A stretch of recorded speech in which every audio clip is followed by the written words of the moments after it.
Selamat pagi Saudara dong semua. Selamat datang di Agensi Orientasi Program Digital BFI Kupang untuk bulan Agustus 2020. Pada kesempatan kali ini beta akan sedikit sharing atau beta akan sedikit berbagi mengenai tips bernegosiasi. Kenapa itu penting?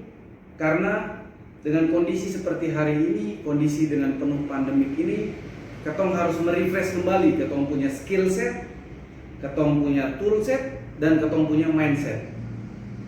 Kenapa hal ini harus ketong refresh?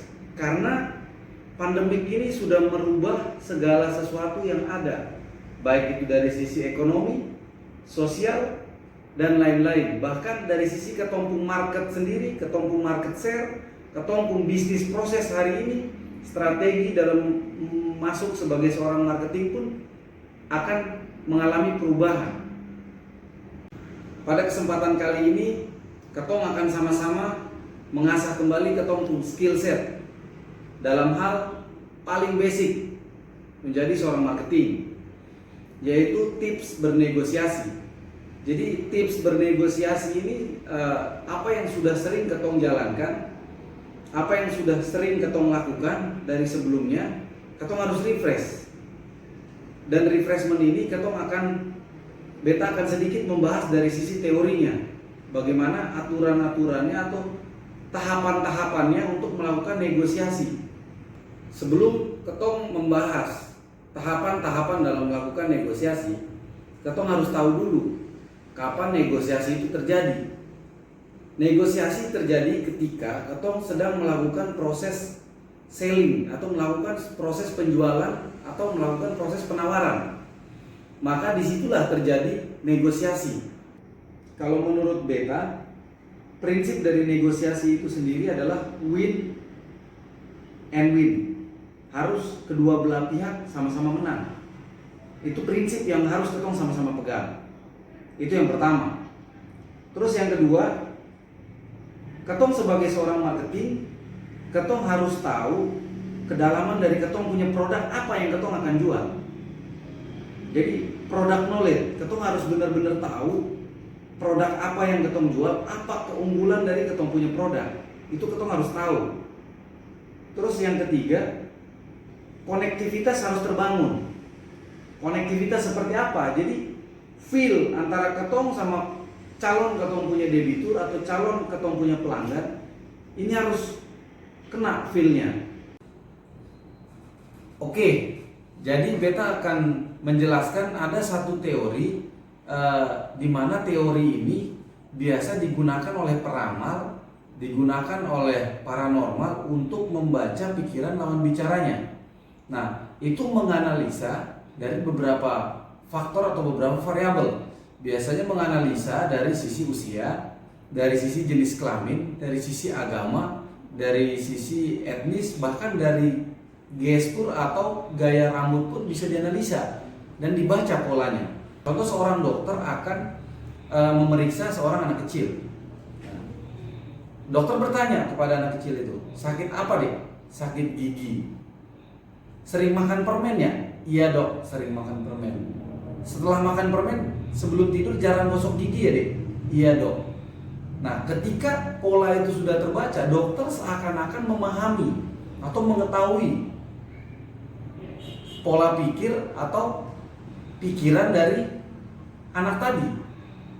Nah, itu teori yang digunakan untuk membaca cara berpikir atau membaca jalan pikiran dari kita punya calon debitur.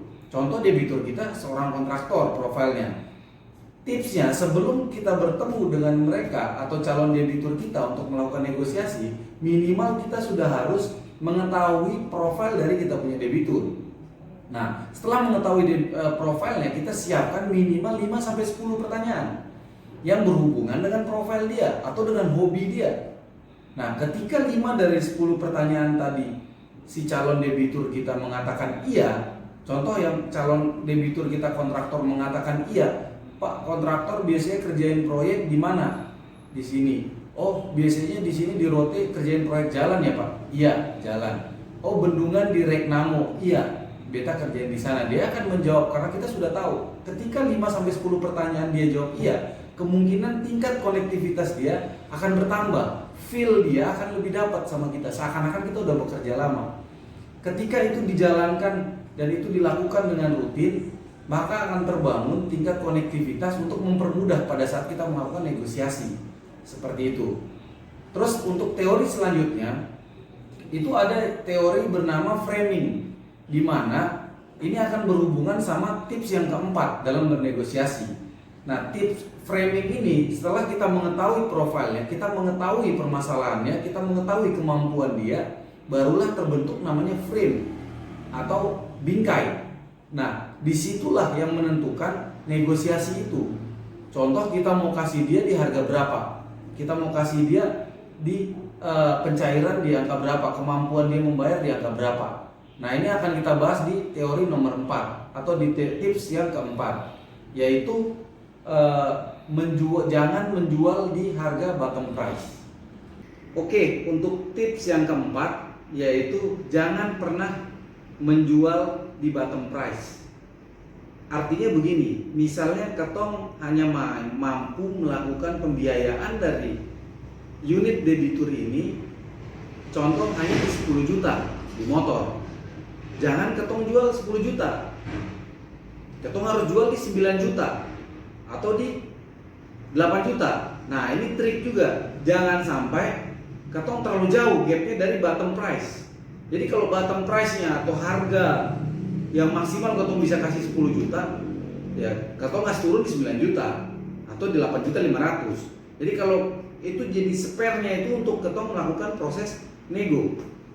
Jadi kalau misalnya kita jual 8.500.000, ternyata dia sonde mau, jadi dia sonde deal, ketong bisa kasih naik di 9 juta. 9 juta dia sonde mau, ya kan? Dia minta 10 juta. Nah, ya udah ketong kasih di 10 juta, itu pun opsi terakhir.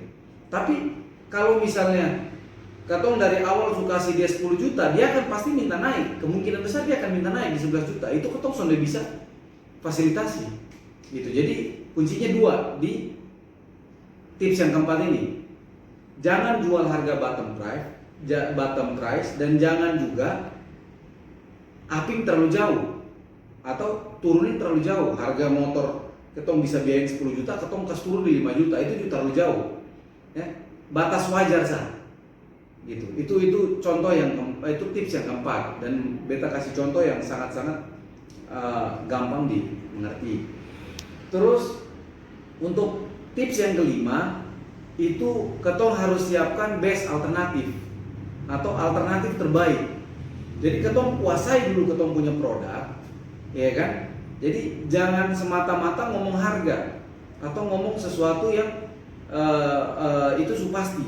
Jadi ketong tawarkan alternatif lain yang prinsipnya kembali lagi pada poin yang pertama, win-win. Nah, alternatifnya contoh ya, ketong punya proses cepat nih Pak. Oke, Pak punya proses, ketong pakai proses yang paket cepat. Ketong punya layanan ke Pak, ketong prioritaskan karena Pak punya data bagus. Nah, itu bisa jadi nilai lebih. Jadi siapkan, misalnya ketong sementok kasih dia minta, kayak contoh tadi yang poin tips keempat, ketong punya harga 10 juta, dia minta 11 juta. Ya kan? Jadi jangan fokus ke 11 jutanya, fokus di 10 juta tapi kasih alternatif lain atau kasih dia punya benefit lain atau kelebihan lain, nilai lain yang bisa dia dapat. Itu ketong harus sampaikan. Nah, itu 5 tips yang menurut beta ini sudah ketong sering jalankan. Beta coba merefresh kembali ketong punya skill set dari materi negosiasi. Ketika ketong jalankan negosiasi ini secara terus menerus dan dengan poin-poin yang ada, itu ketong bisa melakukan evaluasi terus, dan ketajaman dalam melakukan negosiasi ini akan terbangun. Dari semua negosiasi, tidak semuanya ketong diterima dan tidak semuanya teori ketong ditolak. Ketika 10 kali ketong melakukan negosiasi ditolak, berarti ketong butuh 10 kali lagi negosiasi supaya bisa diterima. Intinya fanatik dalam melakukan teori-teori yang tadi beta sampaikan, tahapan-tahapan tadi, ya, supaya apa yang sudah ketong jalankan ini bisa tereksekusi dengan baik. Mungkin dari beta itu aja. Sonde banyak dan sonde barang baru juga buat basodara dong semua sebagai ketong punya mitra kerja. Tapi ini menurut beta satu hal yang ketong harus refresh. Dan dengan beta membagikan ini jadi pembelajaran juga, jadi refreshment juga buat beta. Ya, karena dengan begini ketong sama-sama belajar dan ketong terus berevaluasi untuk bagaimana menjadi yang terbaik dan yang terbaik dan yang terbaik. Mungkin itu aja dari beta. Terima kasih buat basodara dong semua. Semoga apa yang sudah beta sampaikan bisa diterima dan bisa ketong aplikasikan, ketong bisa eksekusi di lapangan dan bisa menjadi satu perubahan baru untuk ketong punya pencapaian. Terima kasih, selamat pagi.